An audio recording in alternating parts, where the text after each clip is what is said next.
O Evangelho como me foi revelado de Maria Valtorta. Parte 4. Registro geral.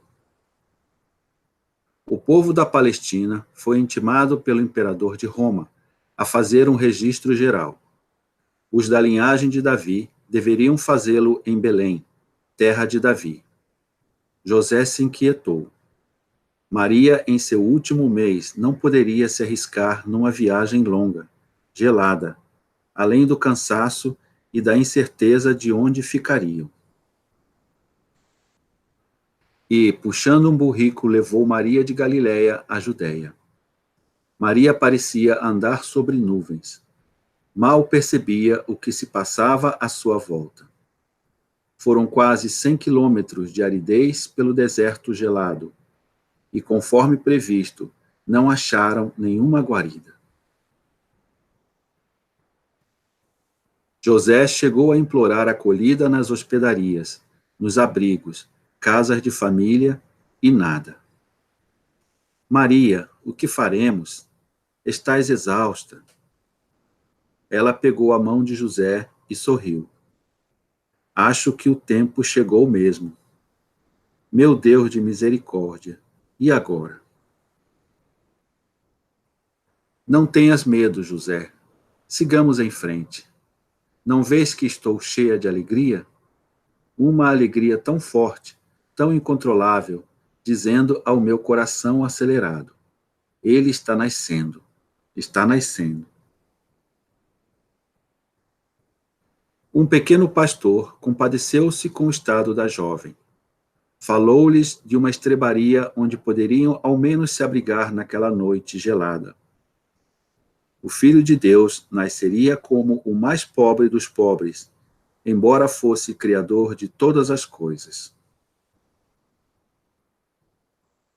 No pobre refúgio rochoso, Maria orava junto a alguns animais. José, muito cansado, adormeceu perto a pequena fogueira.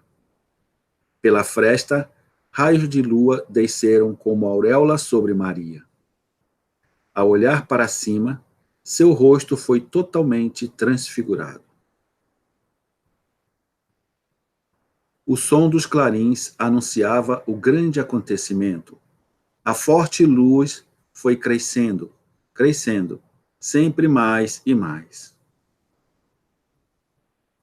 Parecia que toda a luz do céu fora atraída sobre si, tornando-a depositária dessa luz beatífica que deveria ser dada ao mundo. Todas as impurezas foram sendo retiradas. O poder divino que se aproximava certamente poderia transformar o humilde local num salão real. O corpo de Maria foi sendo absorvido por um véu incandescente e, por fim, desapareceu nele. Ao sair, já era mãe. Grande esplendor envolvia o santo, bem longe das riquezas do mundo. José aproximou-se, dominado por um sentimento de reverência. Pega-o, José. Porém, ele não se sentia digno de tocar em Deus. Ao final, o apertou ao coração e, numa explosão de choro, exclamou: Meu Deus! Levou-o próximo aos animais, colocou palha seca na manjedoura, cobriu-a com o manto de Maria, e o berço do Salvador estava pronto. E o doce bebezinho mais aquecido acalmou o choro e dormiu seu primeiro sono. Nada lhe faltava. Com o carinho dos pais e dos animais, suas criaturas, recebia com gratidão aquelas tão humildes boas-vindas. Maria fala a Valtorta. Uma mãe nunca renuncia a um filho, mas eu renunciei ao meu. Desde o momento que o tive, dei-o a Deus, dei-o a vós. Despojei-me do fruto do meu ventre para reparar o desfalque de Eva do fruto de Deus. Quando senti minhas entranhas sendo arrancadas ao grito de meu filho que morria, fiquei vazia. A Virgem desposada com o Divino Espírito morreu naquele instante. Ficou a Mãe da Graça, aquela que do seu tormento vos gerou a graça das graças. Um forte clarão despertou alguns pastores. Dele apareceu o arcanjo Gabriel. Anuncio-vos que em Belém nasceu o Salvador. Ao seu redor, anjos exultavam. Glória a Deus nas alturas, e paz na terra aos homens de boa vontade. Numa pobre estrebaria encontrareis um menino envolto em faixas, pois em Belém não foi encontrado um teto para o Messias. O glória foi se espalhando pelos campos, enquanto os anjos voltavam para os céus. O pastorzinho se lembrou que havia indicado uma gruta a uma jovem grávida. Devem ser pobres e estar com fome.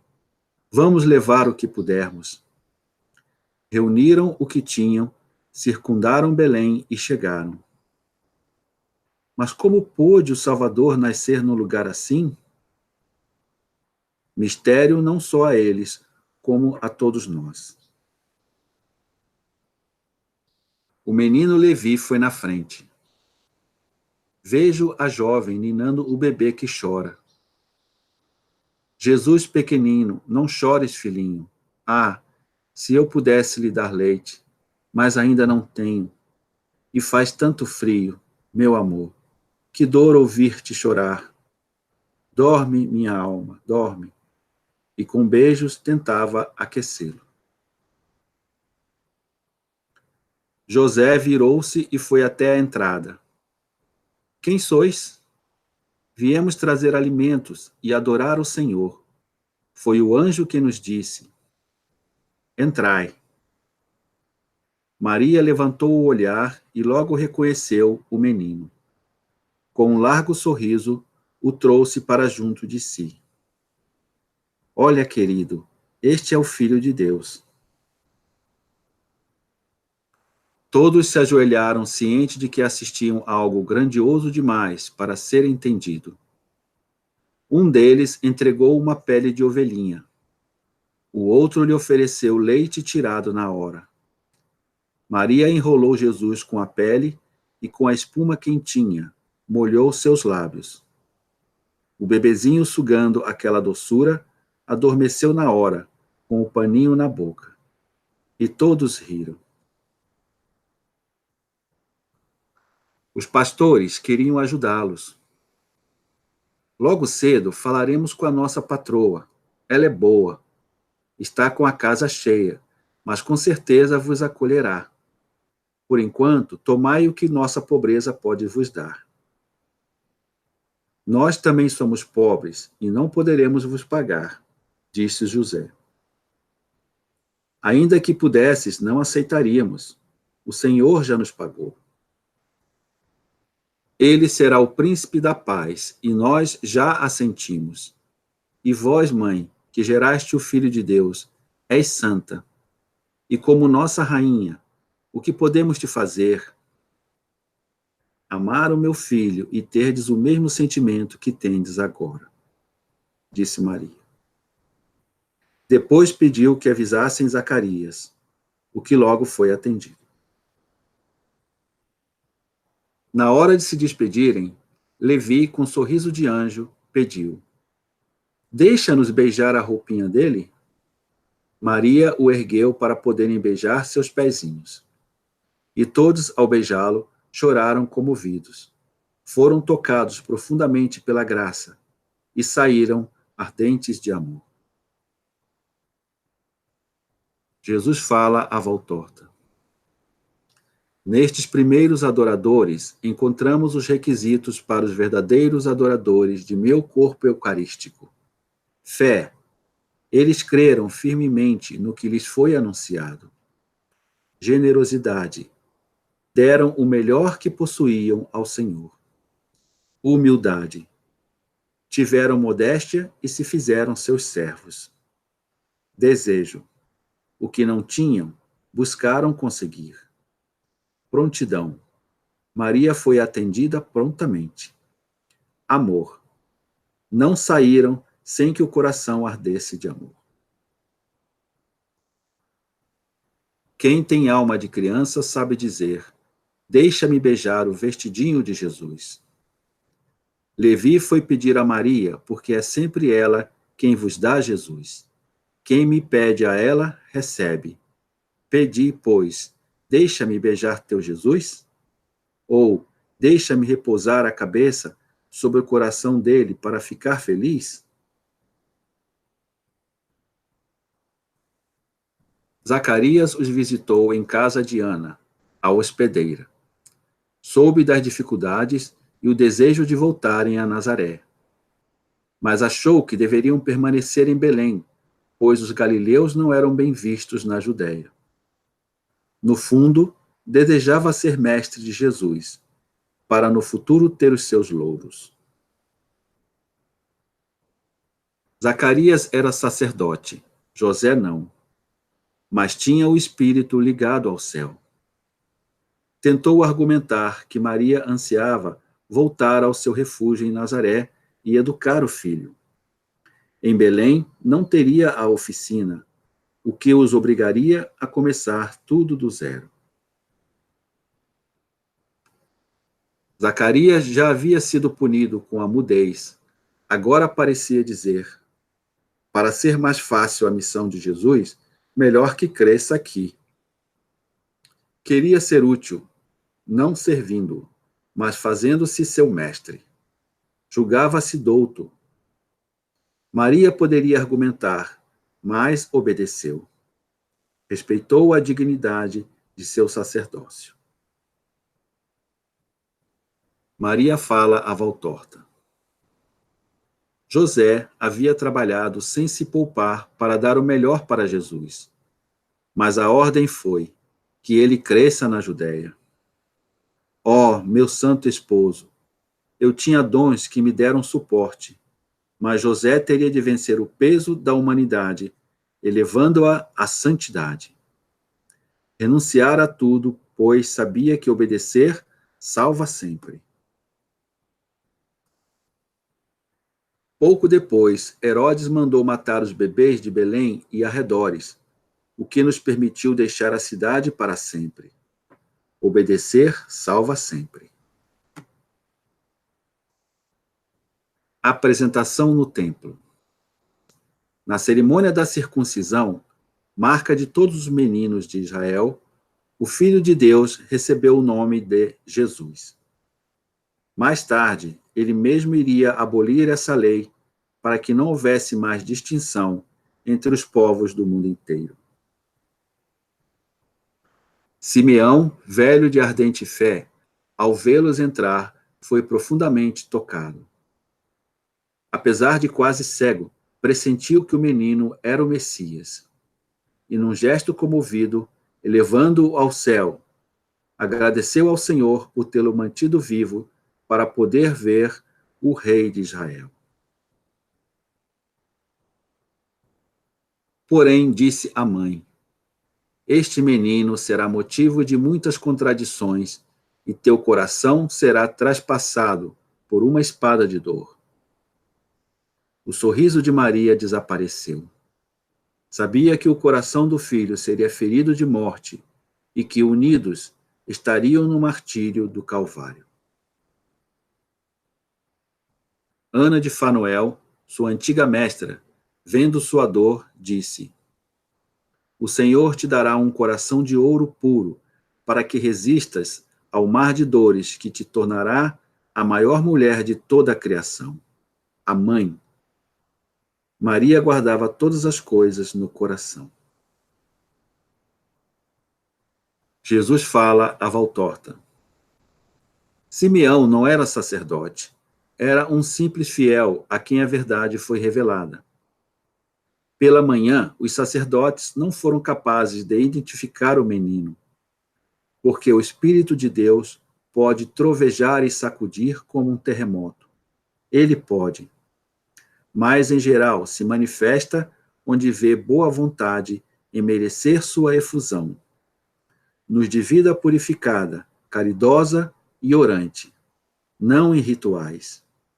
Simeão tinha esses dons, e por eles não desistiu de esperar nas promessas de Deus. O Evangelho diz: movido pelo Espírito Santo, Simeão, se os homens soubessem que amigo perfeito é o Espírito Santo, que guia, que mestre, se amassem e invocassem este amor da Santíssima Trindade, esta luz da luz, fogo do fogo, esta inteligência e sabedoria, muito além do necessário haverias de saber. Com ele, Maria soube tudo. Com ele, Simeão perseverou e alcançou a graça de ver o que os sacerdotes e fariseus, cheios de soberba e opacidade, não viram: o Messias. Permanecei devotos a ele e colocai vossas aflições a seus pés. Ele saberá vos mandar seu anjo, Maria, como mandou o Salvador ao mundo. Nada temei, ficai unidos à cruz. Ela sempre venceu as insídias do demônio, que vos quer no desespero e separados de Deus. Enquanto isso, 3 poderosos reis e sábios em astronomia notaram o surgimento de uma grande estrela. Através de cálculos, concluíram que algo extraordinário acontecia.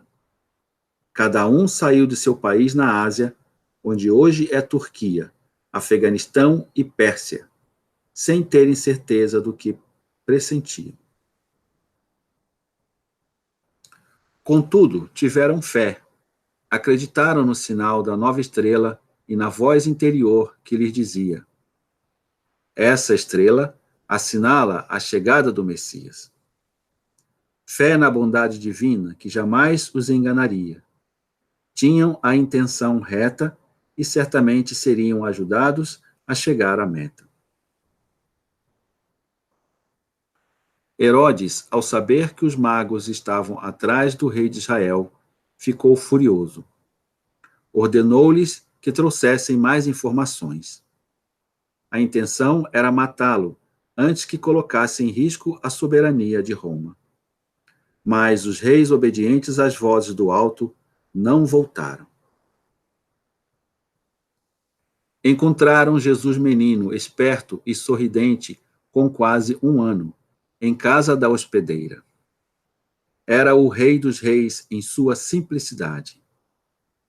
Ainda não falava, ele que era a palavra do Pai, mas seus atos já diziam muito. Maria o fez traçar um gesto de bênção sobre cada um deles. Já era o sinal da cruz. Jesus fala à voltorta. No caso dos magos, há ensinamentos preciosos. Primeiro, é Maria quem segura minha mão e a guia. Assim até hoje. Às vezes o mundo menospreza minhas bênçãos. Então é Maria quem me alivia as afrontas com um beijo. E quem pode resistir um beijo da mãe? Os magos tinham a verdadeira ânsia em dar honras e louvores a Deus. Não buscavam a própria honra. Ao contrário, partiram ao encontro de muita aridez e fadiga. A estrela os guiou a um único ponto, dando-lhes o dom de se entenderem numa única língua, a de Deus. Não pensaram em recompensas, creram na bondade divina e sua providência. A estrela os desacomodou, pois quando se busca a Deus, o comodismo cede lugar às pressas e os desejos sobrenaturais. Quando a estrela desapareceu próxima a Jerusalém, examinaram suas consciências. Imaginaram que fosse culpa deles, não a baixeza dos corruptos de Jerusalém, que não mereciam ver a estrela do Messias. Porém, a consciência limpa os apaziguou e deu alento para continuarem. Os reis eram humildes porque verdadeiramente grandes, pela virtude sobrenatural, pela ciência e, por último, pela riqueza. Mas julgavam-se um nada diante daquele que lhes deu sabedoria e percepção para ler palavras não escritas por mãos humanas. Diante da pobre casinha não questionaram. Impossível. Dobraram os joelhos e o adoraram ainda na praça. Atrás daquela parede estava Deus. Vestiram suas mais belas vestes para prestarem honra ao Rei dos Reis, numa festa que maior não existe. Obedientes à voz do Espírito, levaram presentes. E como chegou em boa hora o ouro para quem seria obrigado a sair da pátria como fugitivo. A mirra para quem em breve seria morto, e incenso para quem teria de sentir o mau cheiro da luxúria ao redor de sua infinita pureza. Outro fato foi a postura de José, que não se importou em ser figura secundária. Era justo, o justo, e continuou humilde e agradecido pelos presentes. Poderia fazer mais cômoda a vida de Maria e do doce menino. O que ele nem os magos imaginavam é que os presentes seriam o sustento na vida de exílio. Traços de rei. José era um simples carpinteiro, porque os herdeiros de Davi haviam sido despojados de todos os seus bens. Mas continuava sendo da estirpe de Davi e tinha traços de rei. Portanto, também a ele valia o ditado: era humilde porque realmente grande. Como os magos não voltaram, Herodes deduziu que a criança era mesmo o rei de Israel. E, num ato de total desatino, ordenou que matassem todas as crianças de Belém menores de 2 anos. Mas seu furor lhe custou caro. Tempos depois, morreu de forma brutal no mesmo dia do massacre. Em sonho, José foi avisado: levanta, pega o menino e sua mãe e foge para o Egito. Pela segunda vez, teriam que recomeçar do zero. Agora num país estrangeiro, enfrentando todo tipo de preconceito e o desprezo dos que o julgavam foragidos. Jesus fala à Valtorta. Jesus crescia como uma flor entre 2 árvores vigorosas, entre 2 amores que se entrelaçavam para o proteger e amar. Jesus não teve saudade do paraíso. O Pai e o Espírito Santo estavam em Maria. Depois dos afazeres, ela se dedicava aos seus momentos de união com seu Deus. Orações muitas vezes interrompidas pelo pequeno Deus, que já fazia de tudo para iniciar seus estudos. Ele que seria o mestre do mundo. Próximo capítulo, Primeira Infância.